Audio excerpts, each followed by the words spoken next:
আমাদের পুরস্কার প্রদান অনুষ্ঠান এখানেই শেষ হলো।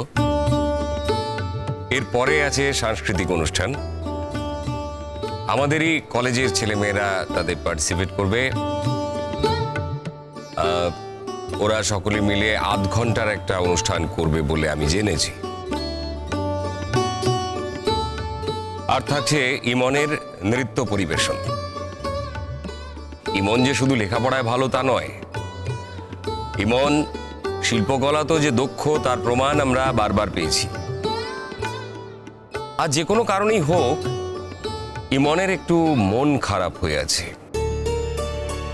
যে সব সময় হাসিতে, কথায়, লেখাপড়ায়, তর্কে, আলোচনায় সমস্ত কলেজকে মাতিয়ে রাখে, সে আজ কোনো কারণে একটু বিষণ্ণ। হয়তো আজ এখানে দাঁড়িয়ে ওর বাবার কথা মনে পড়েছে, তাই একটু বিষণ্ণ হয়ে আছে। প্রথমে ইমন নৃত্য পরিবেশন করতে কিছুতেই সম্মতি দিচ্ছিল না, কিন্তু এই অনন্য স্যারের প্রতি তার দুর্বলতা অসীম, তাই শেষ পর্যন্ত আমাকে আর ফেরাতে পারেনি। আমি জানি এরপরে ইমনের প্রেস কনফারেন্স আছে, সেখানে সাংবাদিকদের সঙ্গে ইমনকে কথা বলতে হবে, কিন্তু আমি ইমনকে অনুরোধ করব যে অন্য অনুষ্ঠানে যাবার আগে ও যেন ওর নৃত্য পরিবেশন আমাদের উপহার দিয়ে যায়। আমি ইমন মুখার্জিকে ডাকছি তার নৃত্য পরিবেশনের জন্য।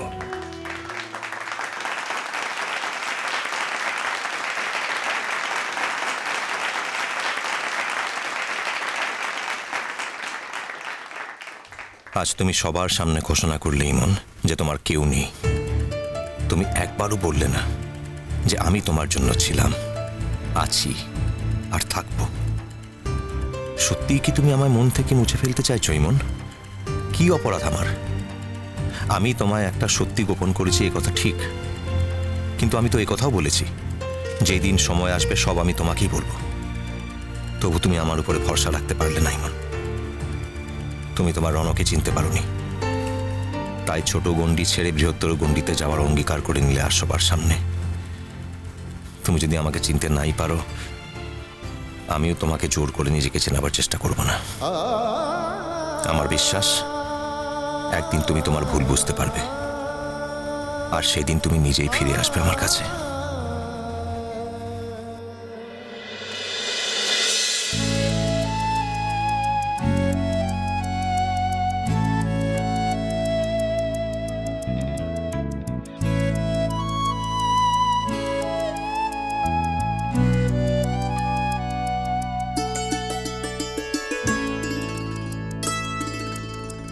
মধুগন্ধে ভরা মৃদু স্নিগ্ধ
দাঁড়াও,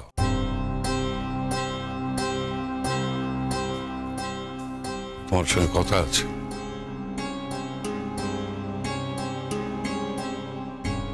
আমি এখন অফিস যাচ্ছি বাবা, কিছু বলার থাকলে অফিস থেকে ফিরে এলে বলো। না, যা বলার এখনই বলবো, অনেক দেরি হয়ে গেছে, আর দেরি করতে চাই না।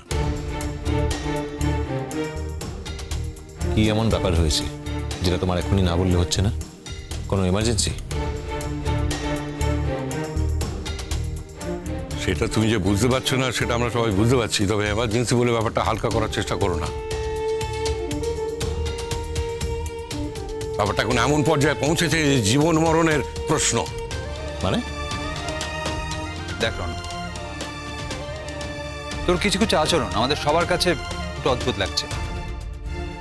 দিস ইজ হাই টাইম তোকে খুলে বলতে হবে যে কি হয়েছে ব্যাপারটা।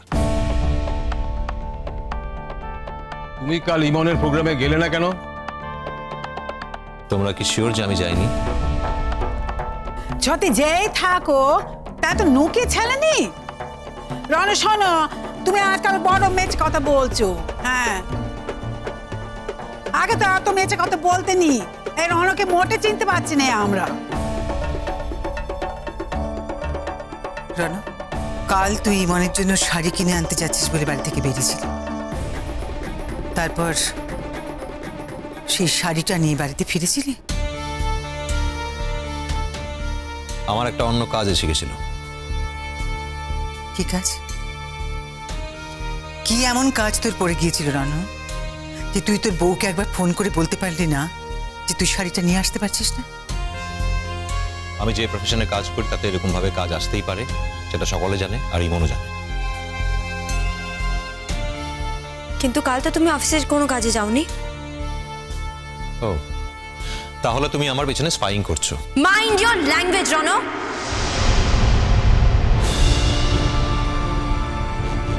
এসব কথা তোমার মুখে মানায় না, কারণ তুমি নিজেই সে পথে হাঁটছো।